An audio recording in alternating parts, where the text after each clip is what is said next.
بسم الله والصلاة والسلام على رسول الله. أهلا ومرحبا بكم في فيديو اليوم. إن شاء الله هنتكلم عن إزاي تقدر تشحن الحمام لمكان بعيد وأساسيات البيع على النت لتجنب حدوث أي مشاكل. قبل ما نبدأ الفيديو أحب أرحب بإخواتنا المشتركين الجدد بالقناة. خالص شكر وتقديري وامتناني لكم على دعمكم للمحتوى سواء باللايك والشير أو التعليقات، وده أكبر حافز لينا على تقديم كل ما هو جديد ومفيد. طيب احنا زي ما احنا شايفين في الفيديو، اي حمام هتبعته سواء بتبعته في قفص من الكرتون او قفص بلاستيك لازم يكون جيد التهوية، وفي نفس الوقت ساتر الحمام، وفي نفس الوقت يحمي الحمام من تيارات الهواء المباشرة او الظروف الجوية اثناء عملية النقل.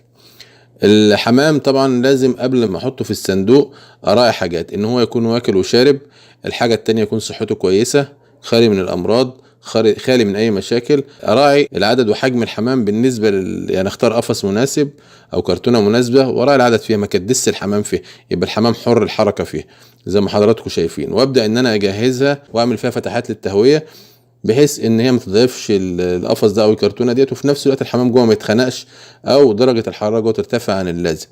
طبعا وبكون حاطط جواها فرش بحيث ان الحمام يعني لو في الفضلات بتاعته او الزرع او الميه ما يبهدلش المكان او ما يبهدلش الحمام نفسه او ما يبهدلش ريشه او ما يتبهدلش اثناء عمليه النقل. وراي برضو ان انا يعني المحافظه على الحاجه اثناء نقلها، لان دي روح وطائر حي. طبعا زي ما انتم شايفين انا بحاول ان انا افتح بفتحات مختلفه عشان ما يحصلش اختناق للطيور او ارتفاع لدرجه الحراره. نقطه بسيطه عايز اتكلم فيها: انت تقدر في الوقت ده تبعت الحمام يتحمل اكتر من 12 ساعه سفر في الظروف ديت. جميل، ممكن تفتح فتحات دائريه او مستطيله. بس انا في حاجه عايز اوضحها: انت بنلجأ للطريقه ديت لما تكون انت بتبعت طيور لحد انت عارفه او طالبها منك او حد شاريها منك اونلاين سواء على الفيس او على اليوتيوب. فانت حضرتك راعي الاتي. دي خلاصه السنين انا بحب اهديها لكم لتجنب حدوث اي مشاكل للحمام احنا قلناها، ولتجنب حدوث اي مشاكل ليك انت شخصيا. انت حضرتك اللي بيشتري منك حاجه اونلاين، لو هو ما يعرفكش او انت بتشتري حاجه اونلاين، لو انا بتكلم على البائع. انت في حاجتين للبيع الاونلاين: يا اما يجي على المكان ويشوف الحاجه على الطبيعه وعجبته ياخدها، ما عجبتوش خلاص. طبعا قبل اي شيء بيبقى متفق على سعر الحمام، قبل اي شيء متفق على سعر الحمام وعارف مواصفاته الظاهريه والمواصفات المبدئيه. بيجي يشوف على الطبيعه عجبته بياخدها، ما عجبتوش خلاص، او هو مش فاضي يجي او في ظروف بتمنعه وانت لازم هتبعتها له، خلاص بيشوف فيديو واضح للحمام وبيبدا ان هو الحمام بالامانه ان هو يبدا الحمام يروح له. تمام. طيب في الوقت ده انت بتاخد فلوسك مسبقا. الدفع بيبقى مسبق، يا اما بيبعتوا لك حواله بريديه عن طريق البريد، يا اما بيبعتها لك مثلا على المحفظه الذكيه او محفظه فودافون كاش او اي وسيله دفع مسبق. تمام. استلمت فلوسك بتبدأ تروح لأقرب موقف ليك، لو انت في سواق او حد شغال على الخط ده تعرفه ماشي، مفيش بتروح لأقرب موقف ليك وبتشحنهم مع سواق الميكروباص او العربية اللي طالعة من الموقف رايحة للموقف اللي هيستلم فيه الحمام. وده عرف دارج وشغالين على كده بقالنا سنين.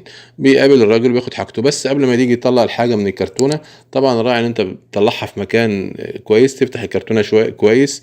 طبعا في برنامج استقبال الحمام الجديد انا سايبه لكم هنا على القناه، هتشوفوه ازاي تستقبل الطيور الجديده وايه المعاملات اللي تعملها معاه على اساس ان انت ما يحصلش مشاكل عندك. لان طبعا في صدمه اسمها صدمه النقل وصدمه تغيير المكان، دي بتعمل اجهاد على الطيور وممكن يبدا يظهر زي اسهالات او مشاكل على الطيور. ازاي تستقبل الطيور ديت وتتلافى الحاجات ديت وايه البرنامج اللي تعمله على الطيور اللي انت شاريها قبل ما تدخلها على طيورك. كل ده فيديو موجود هنا على القناه ان شاء الله تشوفوه هتستفادوا منه. طبعا بكون بقفل الكرتونه اللي فيها الطرد او الشحن بتاعي كويس والزقها كويس وامنها كويس عشان الحمام ما يقعش منها او يطلع منها. وفي الوقت ده لو الحمام هتبعته بقى يعني هيسافر 12 ساعه، يسافر 24 ساعه ان شاء الله يستحمل وبدون اي مشاكل وعن تجارب ان شاء الله.